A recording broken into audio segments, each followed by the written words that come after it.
Você não pode dizer, eu quero fazer isso, mas talvez não ganhe dinheiro. Deve considerar quanto pensa no dinheiro, versus o impacto ao decidir. Entende? Acho que o impacto deve ser pelo menos 50%. Não devemos desperdiçar dinheiro, mas ouvir nosso coração. Se sentir chamado a alugar um barco e convidar seus amigos para criar uma experiência mágica, isso é bonito. Economicamente, pode não fazer sentido. Ligando para meu pai e compartilhando viagens, ele diria que é desperdício. Não faz sentido algum. Por que você faria isso? Mas, novamente, mentalidades diferentes, certo? Ele acreditava que dinheiro não cresce em árvores e que havia um suprimento limitado. Eu acredito que, ao nível que sou criativo e inventivo, é ilimitado e abundante. Vamos lá, gosto disso. É verdade, porque já passou por isso. Sim. Certo. Na medida em que posso criar oportunidades para as pessoas ou me sentir de uma certa maneira, atraio isso para a minha vida e preciso estar presente. O desejo de ajudar deve ser pelo menos 50% de cada decisão, porque é realmente uma melhor maneira de viver. Você mencionou a história financeira. Como alguém identifica a sua atual história financeira a partir do passado? E então, como reescrever a sua história financeira para criar mais abundância em vez de escassez? Muito bom! Essa é uma ótima pergunta. Peço que as pessoas se sentem e pensem sobre dinheiro e ser rico. Quais são todas as crenças negativas que têm em relação a isso? Concentre-se por 15 minutos. Não mude o assunto. Bem, e eu já ouvi pessoas dizendo as coisas mais loucas e loucas para mim, mas talvez óbvias para muitas pessoas ouvindo. A primeira, eu me lembro de uma vez que disseram que pessoas ricas não pagam impostos. Isso é fascinante. Paguei muitos impostos. Eu sei o quanto escrevo e quero pagar impostos. Quanto mais impostos eu pago, mais riqueza criei. Não tenho problema em pagar impostos. Só não quero pagar 1 centavo a mais do que preciso. Não tenho problema com isso. É engraçado como essa crença. Por que isso importa para você? Eu não quero fazer. Não quero dar 1 centavo a mais ao governo. Interessante. Você tem um problema de raiva contra o governo que te impede de ser rico porque não quer pagar mais. Não quer fazer mais porque não quer dar mais. Cara, é fascinante, né? Quando as pessoas dizem tipo, eu não quero mais. Porque eu poderia, se fosse rico, minha irmã poderia ficar chateada. Fala sério. Na última vez que consegui um aumento e contei pra ela de repente, ela não falou comigo por 3 semanas. Ela achou que eu estava me achando melhor que ela. Isso é interessante. Vamos falar sobre isso. Eu sempre faço 3 perguntas quando surgem essas coisas. Número 1, isso é verdade? Primeiro, descarte todas as crenças sobre sua história financeira. Sim. Sim. Então, para cada um, a primeira pergunta é, isso é verdade? E se acreditarem? Bem, é verdade? Existe um cenário em que isso não seja verdade? E para a maioria, se eu perguntar, é verdade? Elas respondem, bem, não, não é verdade. Legal. Vamos começar por aí. A segunda pergunta é, o que precisaria ser verdade para que isso não fosse? É tipo, eu não quero pagar impostos. E se você tivesse um especialista que garantisse isso? Resolveria o problema? Legal. Porque não se trata de superar o fato de que elas não acreditam mais nisso. É resolver a crença. Se eu encontrasse uma empresa que me ajudasse a não pagar mais ao governo, me esforçaria mais porque as pessoas não querem crescer se tiverem uma crença negativa sobre conquistas. Resolvido isso, movemos adiante. Agora, a terceira pergunta é, quão antiga é essa crença? Há quanto tempo você pensa nisso ou quantos anos tinha? Você inventou isso quando começou? Estou falando de 7. Eu tinha 9. Eu vi meu pai chateado e ele fez um comentário que ficou marcado. Meu pai costumava dizer isso. É fascinante. Ele sempre dizia que não é o que você ganha, é o que você gasta, certo? É um bom conselho à primeira vista. Não é o que você ganha, é o que você gasta. Você poderia ganhar 1 milhão por ano, mas se gastar 1 milhão e 1, então não está melhor do que alguém que não ganhou nada. Mas eu internalizei isso nos meus 20 anos. Quando comecei a trabalhar, toda despesa era algo que eu tirava de mim. Pense no conceito de comprar de volta seu tempo. Minha crença era que, se eu gastasse $1, estava tirando lucro. Então eu tentei economizar o máximo possível. Economize, cara! Eu ganhava centenas de milhares por ano. Em vez de investir no negócio, estava restringindo-o. Sufocava seu potencial porque não deixava $1 sair se não fosse necessário.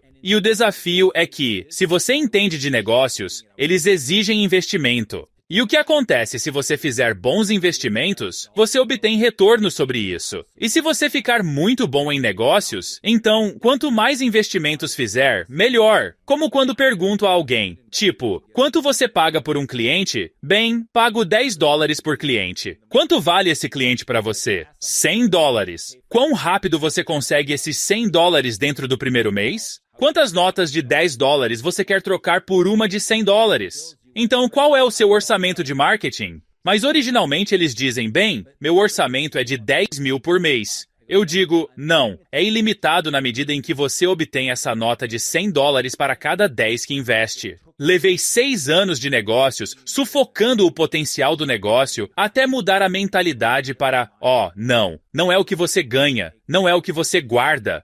É literalmente qual é o retorno sobre o crescimento. O verdadeiro valor em muitos negócios, sim, é o lucro, mas mais importante ainda é quanto vale para outra pessoa.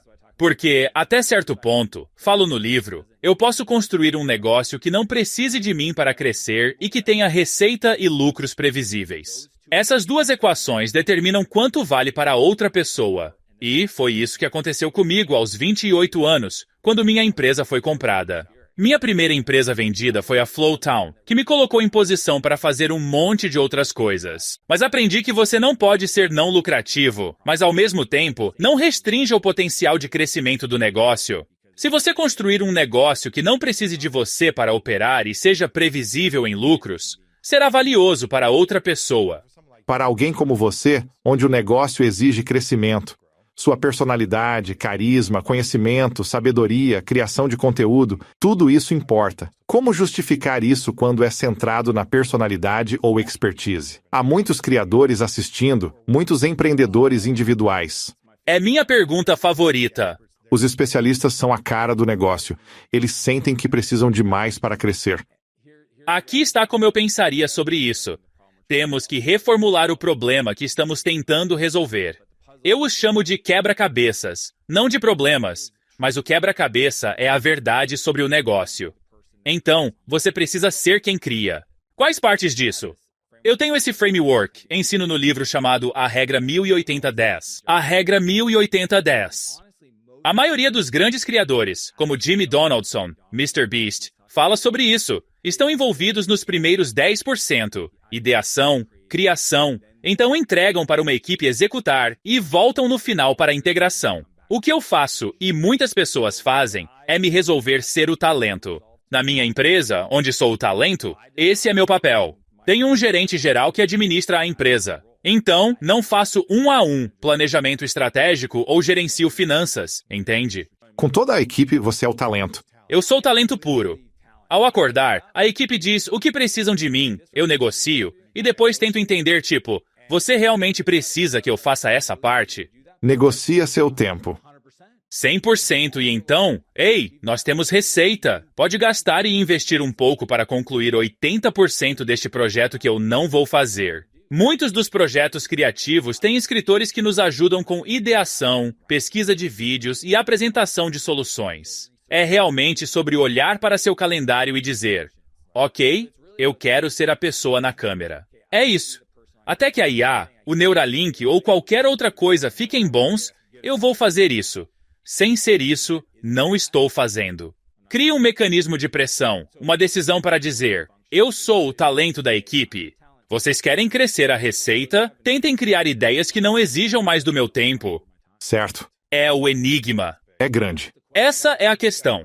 Mas então você tem que descobrir como contratar as pessoas certas. É negócios. Isso é desafiador. Sim, não. E é por isso que falo no livro. Método de contratação primeiro teste. O que é isso? O método de contratação primeiro teste é uma ideia do Seth Godin de muito tempo. Clay Bear me apresentou ao Seth em Nova York. Isso foi quando eu estava fazendo o Clarity FM. Eu estava tão animado para conhecer o lendário marqueteiro Seth Godin. Estamos falando sobre o Clarity, um mercado para empreendedores serem pagos ao telefone. Era como se o LinkedIn tivesse um botão de chamada. Em nossa conversa com Seth, falamos sobre pessoas e talentos. juntos, porque levantamos muito capital e estamos contratando. Ele disse, sim, eu tenho uma regra. Eu simplesmente não posso trabalhar com você até trabalhar com você. E eu disse, o que isso significa? E ele estava pronto para seguir em frente. Eu estava tipo, não posso seguir em frente. E ele diz que antes de trabalhar com alguém, eu faço um projeto com eles. Isso foi um grande insight. Eu disse, me conte mais. Ele me contou sobre todo o processo. Então, ao longo dos anos, desenvolvi meio que um método de 3 partes de como contrato. A primeira parte é que as pessoas têm que enviar um vídeo respondendo perguntas claras. E eles têm que descobrir como fazer o upload do vídeo para me enviar. Por que faço isso? Primeiro, quero ter certeza de que podem ler instruções, gravar um vídeo e falar para uma câmera, o que é importante do ponto de vista da comunicação. Tecnicamente, eles são avançados. Estamos em equipes distribuídas. Não tenho tempo para ensiná-los a usar o Google Docs. Então, você pode gravar um vídeo e fazer o upload e obter um link e depois colocá-lo na submissão para a aplicação? Então, esse é o primeiro passo. Segundo passo, fazemos uma avaliação de perfil. Muitas pessoas contratam e dizem, cara, essa pessoa simplesmente não parece estar presente. Sabe, você está falando com elas. O que está acontecendo? Você ouviu o que eu disse? Você pode testar muita dessa inteligência cognitiva. Sim, temos uma avaliação de perfil que não apenas faz o lado cognitivo, mas também seus comportamentos padrão. Eu acho. O estilo de personalidade deles? Cara, a melhor contratação é alguém que deseja egoisticamente melhorar no que foi contratado para fazer. Minha pergunta favorita é, em 5 anos, não podemos mais estar juntos. Como é a vida dos seus sonhos? Eles explicam o que querem fazer e o que precisam se tornar na empresa.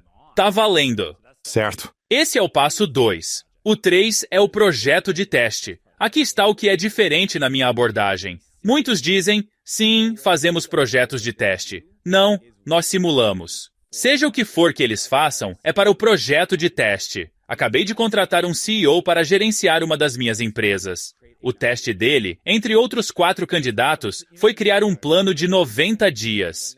Porque essa é a primeira parte. Entende? Quando alguém começa a trabalhar para você, o que faz é crucial. Isso é o método de contratação com teste primeiro. Outra regra é ter sempre 3 candidatos excelentes. Parece muito trabalho, e é, mas diminui muito as chances de contratar alguém que não acrescente valor ao seu negócio. O que acontece quando contrata rapidamente e não tem 3 candidatos potenciais? Tomamos uma decisão, isso às vezes acontece, especialmente se for um papel-chave, um papel especializado. Nós apenas gerimos as expectativas. A grande diferença é que documentamos tudo. Se a pessoa chega e não funciona, temos um processo para não ficarmos na mão. Geralmente, não é bom. Pense no que isso comunica para quem você está contratando. Se eles passam por esse processo, pensam, estou entrando em um time de destaque. Certo. Muitas vezes, diretores experientes que contratamos ficam tão impressionados com o nosso processo que quase querem trabalhar conosco enquanto passam por ele, porque pensam, se tive que passar por isso, imagine como são os outros. Acho interessante que, embora você aprenda a ser o talento, no final é sempre sobre as pessoas. Acho que formamos as pessoas que constroem o negócio. Exatamente. Nosso trabalho é ensinar, não dizer. Quando tenho pessoas trabalhando para mim, não digo o que fazer. Se vejo algo errado, escrevo. Crio um treinamento, ensino e estabeleço um padrão. Quando oriento as pessoas e elas dizem que a equipe não está entendendo, é lenta ou não é ousada, eu ouço e digo para fazer uma lista. O que está na sua lista? Eles não colaboram nas reuniões, não anotam, são lentos nas respostas de e-mail, ou o que quer que seja. Faça uma lista. 13 ou 14 reclamações sobre sua equipe. Eu digo, legal. Agora me mostre onde você fez um treinamento sobre como essas coisas devem ser feitas. Certo. Eu não faço. Certo. Esse é o problema. Ou talvez tenham dito uma vez ou 2, mas não basta falar. É preciso mostrar e ensinar. Você precisa me mostrar onde está o vídeo que, se eu assistir e seguir suas dicas, são as 5 maneiras de colaborar em uma reunião. Se eu não fizer isso, pegue o vídeo e diga, ei, você se lembra desse vídeo? Vamos falar sobre seu comportamento na última reunião, certo? Veja, é tão simples que líderes excelentes olham para as pessoas que lideraram e o quanto elas se desenvolveram. Isso quer dizer, se você olhar para qualquer organização com bom desempenho, eu te mostro um líder de classe mundial. É impossível para vocês, escoteiros, organizações, empresas de mídia. Se você apontar essa empresa indo bem, apresenta um líder de classe mundial. Certo. Esse líder é realmente bom em desenvolver pessoas. Impressionante. Conversávamos que é preciso começar devagar, certo? Escolha algo simples que prove seu poder. Talvez acordar às 6 e caminhar ao redor do quarteirão. E você apenas faz isso porque o que acontece é que agora você está mudando seu sistema de crenças.